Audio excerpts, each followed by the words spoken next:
मंडळी, प्रसिद्ध अभिनेता हार्दिक जोशी हा सूत्रसंचालक असलेला झी मराठीवरील रियालिटी शो जाऊबाई गावात हा शो आता अंतिम टप्प्यात आला आहे.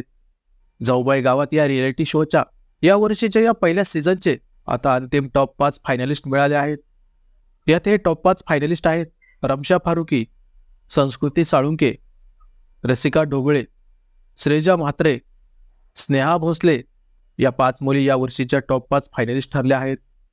तर आता या अंतिम टॉप 5 फायनलिस्टपैकी कोण होणार या सीझनची विजेती याविषयी सोशल मीडियावर वेगवेगळ्या चर्चा सुरू आहेत. अनेकांनी त्यांच्या फेवरेट स्पर्धकाला या सीझनची विजेती होणार असल्याचं म्हटलंय. पण मंडळी, तुम्हाला काय वाटतं? या टॉप 5 फायनलिस्टपैकी कोण होणार या सीझनची विजेती ते व्हिडिओ खाली कमेंट करून नक्की सांगा. मंडळी, जाऊबाई गावात या रियालिटी शोच्या माध्यमातून झी मराठीने एक नवीन प्रयोग केलाय.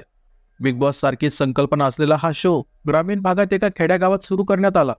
शहरी जीवनात आणि श्रीमंतीत राहण्याची सवय झालेल्या मुलींना ग्रामीण भागात राहून तेथील गावाकडील जे कामे सांगितले जातात ते कामे आणि इतर डान्स कार्यक्रम हे सर्व टास्क म्हणून करावे लागले.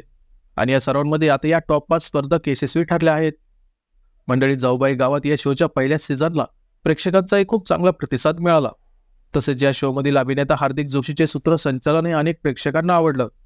नुकतंच जाऊबाई गावात या शोच्या आर्मी स्पेशल भागात एक टास्क करत असताना अभिनेता हार्दिक जोशीचा हात निखळला होता, पण तरी त्याने हा टास्क पूर्ण केला. याविषयी अभिनेता हार्दिकने म्हटलंय की आर्मी स्पेशल भागात एक टास्क स्पर्धकांनी करायच्या आधी मी केला होता त्यांना प्रोत्साहित करण्यासाठी. तो आर्मी टास्क करताना माझा हात निखळला, तरी पण मी तो टास्क पूर्ण केला.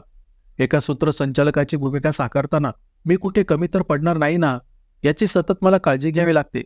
इतक्या लोकांचा विश्वास, प्रेम आहे माझ्यावर, त्यामुळे मी कोणालाच निराश होऊ देणार नाही. मी माझी जबाबदारी पूर्णपणे पार पाडणार, असं अभिनेता हार्दिक जोशीने म्हटलंय. तर मंडळी, जाऊबाई गावात या शोच्या या टॉप 5 फायनलिस्टपैकी कोण होणार या शोची विजेती याबद्दल तुम्हाला काय वाटतं ते व्हिडिओ खाली कमेंट करून नक्की सांगा.